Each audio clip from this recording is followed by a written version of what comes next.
বাংলাদেশের জন্য প্রস্তাবিত মার্কিন শুল্ক প্রস্তাবের পুনর্বিবেচনা চেয়ে যুক্তরাষ্ট্রের প্রেসিডেন্ট ডোনাল্ড ট্রাম্পকে চিঠি দিয়েছেন প্রধান উপদেষ্টা ড. মোহাম্মদ ইউনূস। সোমবার 7 এপ্রিল প্রধান উপদেষ্টার প্রেস সচিব শফিকুল আলম এ তথ্য জানিয়েছেন।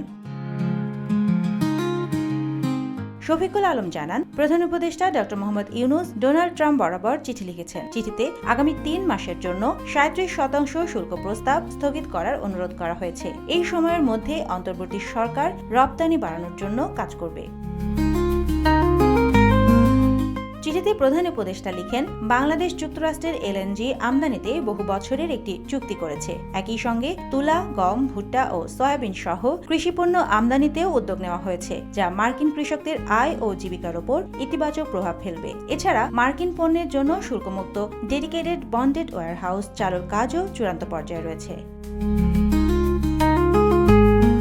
বাংলাদেশে মার্কিন ইন্টারনেট সেবাদাতা প্রতিষ্ঠান স্টারলিংক চালুর বিষয়টি সম্পন্ন হওয়ায় উচ্চ প্রযুক্তি খাতে যুক্তরাষ্ট্রের বিনিয়োগের নতুন সম্ভাবনার কথাও উল্লেখ করেন তিনি।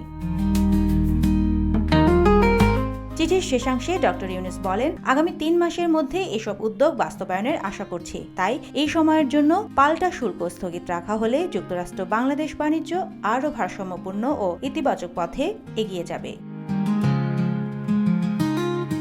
Desk report, Deshkal news.